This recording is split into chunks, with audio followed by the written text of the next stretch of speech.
નમસ્કાર દર્શક મિત્રો, IHRTC ન્યૂઝમાં આપનું હાર્દિક સ્વાગત છે। હું છું આપની સાથે સંધ્યા। તો સમાચારની શરૂઆત કરતા પહેલા નજર કરીશું આજના મુખ્ય સમાચાર પર। ભરૂચ જિલ્લામાં હનુમાન જયંતિ મહોત્સવની ઉજવણીને લઈ મંદિરોમાં વિવિધ ધાર્મિક કાર્યક્રમો। ભરૂચના રોકડિયા હનુમાન મંદિરે 21 ફૂટની બુંદી ગદા આકર્ષણનું કેન્દ્ર બનશે। ભરૂચ જિલ્લામાં વિકાસના કામોને વેગ। વોર્ડ નંબર 8 અને 9માં 4 કરોડ 28 લાખના કામોનું ખાતમુહૂર્ત। તો ભરૂચ નગરપાલિકાના જ વોર્ડ નંબર 7 અને 11માં પણ કરોડોના કામનું ખાતમુહૂર્ત કરાયું। ભરૂચ જિલ્લા પંચાયત દ્વારા ગ્રામ પંચાયતોમાં વેરા વસૂલાત માટે અભિયાન। નંદેલાવ ગ્રામ પંચાયત દ્વારા પણ વેરા વસૂલાત માટે અનોખું અભિયાન કરાયું। આગામી તારીખ 2 એપ્રિલ 2026 ચૈતર સુદ પૂનમના પવિત્ર દિવસે ભરૂચ શહેર જિલ્લા સહિત સમગ્ર જિલ્લામાં કષ્ટભંજન દેવ હનુમાનજીના જન્મોત્સવની ભારે ઉત્સાહ અને આસ્થા સાથે ઉજવણી કરવામાં આવશે। આ નિમિત્તે ભરૂચ જિલ્લાના વિવિધ શિખરબંધ હનુમાનજી મંદિરોમાં વિવિધ ધાર્મિક કાર્યક્રમોનું આયોજન કરવામાં આવ્યું છે। ભરૂચના કસક વિસ્તારમાં આવેલા પૌરાણિક રોકડિયા હનુમાન મંદિર ખાતે આ વર્ષે હનુમાન જન્મોત્સવની અનોખી અને ભવ્ય ઉજવણી કરવાનું આયોજન કરાયું છે। પવનપુત્ર હનુમાનજીને અતિ પ્રિય એવી વિભાવળી ગદાના સ્વરૂપે અહીં 21 ફૂટની લંબાઈ અને 21 ફૂટની ગોળાઈ ધરાવતી વિશાળ બુંદી ગદા તૈયાર કરવામાં આવી છે। હાલ મંદિરમાં મહાકાય ગદા બનાવવાની તૈયારીઓ પૂરજોશમાં ચાલી રહી છે, જે જન્મોત્સવ દરમિયાન ભક્તો માટે વિશેષ આકર્ષણનું કેન્દ્ર અને દર્શનનું કેન્દ્ર બની રહેશે। રોકડિયા હનુમાન મંદિરના મહંત શ્રી રામદાસજી મહારાજ દ્વારા ભરૂચ શહેર અને જિલ્લાના તમામ ધર્મપ્રેમી જનતાને પવિત્ર અવસરે દર્શનનો લાભ લેવા અનુરોધ કરાયો છે। ભરૂચ શહેરના સ્ટેશન નજીક જ આવેલા કસક ગરનાળા પાસે એક રોમાંચક બનાવ સામે આવ્યો હતો। એક રિક્ષામાં અચાનક સાપ દેખાતા રિક્ષા ચાલક ગભરાઈ ગયો હતો અને તેનો જીવ તાળવે ચોંટ્યો હતો। આ ઘટનાની જાણ થતાં સ્થાનિકોએ જીવદયા પ્રેમી સંસ્થા વાઇલ્ડ લાઇફ રેસ્ક્યુના કાર્યકર યોગેશ મિસ્ત્રીનો સંપર્ક સાધ્યો હતો। કોલ મળતા જ યોગેશ મિસ્ત્રી તાત્કાલિક ઘટના સ્થળે દોડી ગયા હતા।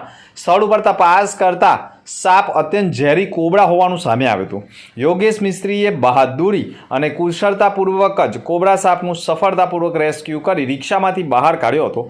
ત્યારબાદ આ સાપને વન વિભાગને સોંપ્યો હતો। ચૈતર માસના શુક્લ પક્ષની 13એ મહાવીર જયંતિ ઉજવવામાં આવે છે। જૈન ધર્મમાં 24માં તીર્થકર ભગવાન મહાવીરનો જન્મ બિહારના કુંડલપુરાના રાજવી પરિવારમાં થયો હતો। ભગવાન મહાવીરનું બાળપણનું નામ વર્ધમાન હતું। 30 વર્ષની ઉંમરે તેમણે આધ્યાત્મિક તરફ ઝુકાવ થયો હતો। તેમણે મહેલ છોડી દીધો હતો અને તપસ્યા કરવા લાગ્યા હતા અને પોતાની ઇન્દ્રિયો પર વિજય મેળવ્યા પછી જૈન ધર્મના 24માં તીર્થકર બન્યા। આજરોજ મહાવીર જયંતિ નિમિત્તે ભરૂચના શ્રીમાળી પોળમાં આવેલા જૈન દેરાસર ખાતે વિવિધ ધાર્મિક કાર્યક્રમોનું આયોજન કરવામાં આવ્યું હતું। ભક્તોએ પ્રભુ મહાવીરના દર્શન પૂજન કરી ધન્યતા પણ પ્રાપ્ત કરી હતી। હાલમાં વૈશ્વિક કક્ષાએ પણ યુદ્ધની પરિસ્થિતિ વચ્ચે ભગવાન મહાવીરમાં અહિંસા પરમો ધર્મના સિદ્ધાંતને અનુસરવા માટે એવી જૈન શ્રેષ્ઠાઓએ પણ અપીલ કરી હતી। ભરૂચ શહેરના વિકાસને નવી દિશા આપતા વોર્ડ નંબર 8 અને 9માં કુલ 4.28 કરોડ રૂપિયાના વિકાસના કાર્યોનું ખાતમુહૂર્ત ભરૂચના ધારાસભ્ય રમેશ મિસ્ત્રીના વરદ હસ્તે કરવામાં આવ્યું હતું। કરોડો રૂપિયાના ખર્ચે હાથ ધરાયેલા વિકાસના કાર્યો શહેરના નાગરિકોને વધુ સુવિધા અને સગવડ પૂરી પાડશે, તેમજ વિસ્તારના મૂળભૂત ઇન્ફ્રાસ્ટ્રક્ચરને મજબૂત બનાવશે। વ્યવસાય વેળા ગ્રાન્ટ અંતર્ગત શહેરના વોર્ડ નંબર 8માં આવેલા કલા મંદિરથી સિદ્ધનાથનગર અંબાજી માતાના મંદિર સુધીના મુખ્ય માર્ગને સીસી રોડ બનાવવા તેમજ પેવર બ્લોક બેસાડવાના કામનું અને વોર્ડના અન્ય વિકાસ કાર્યોનું ખાતમુહૂર્ત અંદાજિત 2.25 કરોડ રૂપિયાના ખર્ચે કરવામાં આવ્યું હતું। આ માર્ગના નિર્માણથી વિસ્તારના રહેવાસીઓને લાંબા સમયથી ચાલતી ટ્રાફિક સમસ્યા અને વરસાદી પાણી ભરાવાની પરેશાનીથી મુક્તિ મળશે। આ ઉપરાંત વ્યવસાય વેળા ગ્રાન્ટ અને ધારાસભ્ય રમેશ મિસ્ત્રીની ગ્રાન્ટ અંતર્ગત ભરૂચ શહેરના વોર્ડ નંબર 9માં આવેલા આઈસ ફેક્ટરી પાસે બંબાખાના વિસ્તારમાં મુખ્ય રસ્તાને સીસી રોડ બનાવવા અને પેવર બ્લોક બેસાડવામાં કામનું તેમજ વોર્ડમાં વિકાસના કાર્યોનું ખાતમુહૂર્ત અંદાજિત 2.3 કરોડ રૂપિયાના ખર્ચે કરવામાં આવ્યું હતું।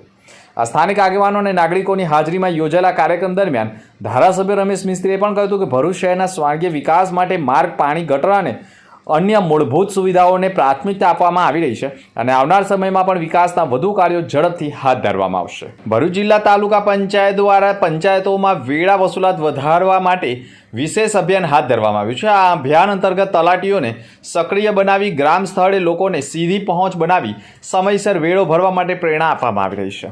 તલાટીઓ દ્વારા ઘરે ઘરે જઈ વેળા અંગેની માહિતી આપવામાં આવી રહી છે. સાથે જ લોકોમાં જાગૃતિ લાવવા માટે બેઠકો પણ કરવામાં આવી રહી છે અને સમજણના કાર્યક્રમો યોજાઈ રહ્યા છે. જિલ્લાના સ્થળે શરૂ કરાયેલા આ અભિયાનનો મુખ્ય હેતુ ગ્રામ વિકાસ માટે આવકમાં વધારો કરવાનો છે. વેળાથી મળતી આવક ગામોમાં રસ્તા, પીવાનું પાણી, સ્વચ્છતા અને અન્ય આધારભૂત સુવિધાઓના વિકાસ માટે મહત્વપૂર્ણ બની રહે છે. હાલ ભરૂચ જિલ્લાના તમામ ગ્રામ પંચાયતોમાં મળીને અંદાજે 60% કરતાં વધુ વેળા વસૂલાત પૂર્ણ થઈ ચૂક્યા છે. નંદેલાવ ગ્રામ પંચાયતના તલાટી નિલેશ પટેલે કહ્યું હતું કે પંચાયત દ્વારા વેળા વસૂલાત માટે વિશેષ પ્રયત્નો હાથ ધરવામાં આવે છે. માંગણા નોટિસો પાઠવી તેમજ ઘરે ઘરે જઈ લોકોને વેળા ભરવા માટે અપીલ કરવામાં આવી છે. વધુમાં રજાના દિવસોમાં પણ પંચાયતો કચેરી ચાલુ રાખીને વસૂલાત વધારવાનો પ્રયાસ કરવામાં આવ્યો છે. તેમણે કહ્યું હતું કે નંદેલાવ પંચાયતમાં અત્યાર સુધીમાં લગભગ 80% વેળા વસૂલાત થઈ ચૂક્યો છે અને આગામી 2 દિવસમાં વધુમાં વધુ વસૂલાત થાય તે માટેના આયોજનો કરાઈ રહ્યા છે. આમોદ તાલુકાના ગ્રામ્ય વિસ્તારોમાં સ્વચ્છતા અભિયાનને વધુ મજબૂત બનાવવાના ઉદ્દેશ સાથે સ્વચ્છ ભારત મિશન અંતર્ગત એક મહત્વપૂર્ણ પહેલ હાથ ધરવામાં આવી છે. જિલ્લા ગ્રામ વિકાસ એજન્સી ભરૂચ દ્વારા નિર્મળ ગુજરાતના લક્ષ્યને સાકાર કરવા તેમજ રોગચાળાને દૂર રાખવા સ્વચ્છતા હી સેવાના સૂત્રને અનુસરતા આમોદ તાલુકામાં 6 ગામોમાં સૂકો અને ભીનો કચરો અલગ અલગ એકત્ર કરવા માટે પિયાગો ટેમ્પોની વ્યવસ્થા કરવામાં આવી છે. આ પિયાગો ટેમ્પોનું લોકાર્પણ આમોદ તાલુકા પંચાયત કચેરી ખાતે ધારાસભ્ય ડી.કે. સ્વામીના વરદ હસ્તે કરવામાં આવ્યું. આ પ્રસંગે તેમણે કહ્યું હતું કે સ્વચ્છતા માત્ર સરકારની જવાબદારી નથી પરંતુ દરેક નાગરિકનો સહયોગ જરૂરી છે. ગામડાઓમાં સ્વચ્છતા જળવાઈ રહે તે માટે કચરાનું યોગ્ય સંચાલન અને સમયસર ઉઠાવવામાં ખૂબ જરૂરી હોવાનું કહ્યું છે. ભરૂચ જિલ્લામાં દિવ્યાંગ સહાય યોજના હેઠળ આપવામાં આવેલા મોબાઈલ ફોન અને અસંતોષ વ્યક્ત થયો છે. દિવ્યાંગ અરજદારો દ્વારા જિલ્લા સમાજ સુરક્ષા અધિકારીને લેખિત રજૂઆત કરી સરકાર દ્વારા આપવામાં આવેલા 4G મોબાઈલ ફોન સ્વીકારવાનો ઇનકાર કર્યો છે. અરજદારોનું કહેવું છે કે તેમને આપવામાં આવેલા લાવા કંપનીના 4G મોબાઈલ ટેકનિકલ રીતે નબળા છે. જેવી સુવિધાઓ વાપરતા ફોન ધીમો પડી જાય છે, જેના કારણે દિવ્યાંગ બાળકો માટે ઉપયોગ મુશ્કેલ બની જાય છે. સાથે તેમણે કહ્યું છે કે સરકાર દ્વારા પ્રતિ સાધન ₹20,000 સુધીનું બજેટ ફાળવવામાં આવ્યું છે, પરંતુ તે મુજબના આધુનિક 5G સ્માર્ટફોન આપવાને બદલે નીચી ગુણવત્તાના 4G ફોન આપવામાં આવ્યા હોવાના આક્ષેપ પણ કર્યા છે. અરજદારો દ્વારા માંગ કરવામાં આવી છે કે યોગ્ય તપાસ કરીને ગુણવત્તાસભર 5G મોબાઈલ ફોન આપવામાં આવે અને આ યોજના હેઠળ થયેલી ગેરરીતિની તપાસ કરી જવાબદારો સામે કડક કાર્યવાહી કરવાની માંગ કરી છે. ભરૂચ શહેરમાં વિકાસના કાર્યોને વધુ ગતિ આપવા માટે વોર્ડ નંબર 7 અને વોર્ડ નંબર 11માં કરોડોના ખર્ચે માર્ગ નિર્માણ અને અન્ય સુવિધાઓના કામોનો પ્રારંભ કરવામાં આવ્યો છે. વોર્ડ નંબર 7માં અંદાજિત ₹2.53 કરોડના ખર્ચે મુખ્ય માર્ગને RCC રોડના રૂપાંતરિત કરવાની કામગીરી ખાતમુહૂર્ત ધારાસભ્ય રમેશ મિસ્ત્રીના હસ્તે કરવામાં આવ્યું. આ પ્રોજેક્ટથી સ્થાનિક રહેવાસીઓને વધુ સુવિધા અને સારો માર્ગ વ્યવહાર ઉપલબ્ધ થશે આશા વ્યક્ત કરવામાં આવી છે. ઉપરાંત જૂના ભરૂચ વોર્ડ નંબર 11માં લલ્લુભાઈ ચકલા ખાતે પણ ગણપતિ દાદાના મંદિર નજીક મુખ્ય માર્ગ સહિતનો ₹1.51 કરોડના વિકાસના કાર્યોનું ખાતમુહૂર્ત ધારાસભ્યના હસ્તે કરાયું હતું. આ પ્રસંગે પાલિકાના પૂર્વ પ્રમુખ વિભૂતિબા યાદવ, પૂર્વ કારોબારી અધ્યક્ષ હેમેન્દ્ર પ્રજાપતિ, ભાજપ શહેર પ્રમુખ જતીન શાહ, વોર્ડના સભ્યો તેમજ મોટી સંખ્યામાં સ્થાનિકો જોડાયા હતા. ભરૂચ શહેરના કોલેજ રોડ ઉપર આવેલી પોલીસ સ્ટેશનની બાજુમાં આવેલી ઝૂંપડપટ્ટીમાં વહેલી સવારે સાફ દેખાતા વિસ્તારોમાં અફડાતફડીનો માહોલ સર્જાઈ ગયો હતો. સવારે અંદાજે 7:30 વાગ્યાના અરસામાં પિન્ટુભાઈના ઝૂંપડામાં સાપ દેખાવાની જાણ નેચર પ્રોટેક્શન ચેરિટેબલ ટ્રસ્ટના હિરેન શાહને થતાં તેઓ ઘટના સ્થળે દોડી આવ્યા હતા. હિરેન શાહ તાત્કાલિક ઘટના સ્થળે પહોંચ્યા અને સ્થિતિનું નિરીક્ષણ કર્યું. તપાસ દરમિયાન ઝૂંપડામાંથી અંદાજે 1.5 ફૂટ લાંબો મોકળો બુઆ નામનો સાપ જોવા મળ્યો હતો. યોગ્ય સાવચેતી રાખી સાપને સુરક્ષિત રીતે ઝડપી પાડી તેનું રેસ્ક્યુ કરવામાં આવ્યું હતું. અંતમાં ફરી એક નજર આજના મુખ્ય સમાચાર પર. ભરૂચ જિલ્લામાં હનુમાન જયંતિ મહોત્સવની ઉજવણીને લઈ મંદિરોમાં વિવિધ ધાર્મિક કાર્યક્રમો. ભરૂચના રોકડિયા હનુમાન મંદિરે 21 ફૂટની બુંદી ગદા આકર્ષણનું કેન્દ્ર બનશે. ભરૂચ જિલ્લામાં વિકાસના કામોને વેગ. વોર્ડ નંબર 8 અને 9માં 4,28,00,000ના કામોનું ખાતમુહૂર્ત તો ભરૂચ નગરપાલિકાના જ વોર્ડ નંબર 7 અને 11માં પણ કરોડોના કામનું ખાતમુહૂર્ત કરાયું. ભરૂચ જિલ્લા પંચાયત દ્વારા ગ્રામ પંચાયતોમાં વેરા વસૂલાત માટે અભિયાન. નંદેલાવ ગ્રામ પંચાયત દ્વારા પણ વેરા વસૂલાત માટે અનોખું અભિયાન કરાયું. તો હતા અત્યાર સુધીના સમાચાર. નવા સમાચાર સાથે ફરી મળીશું. નમસ્કાર.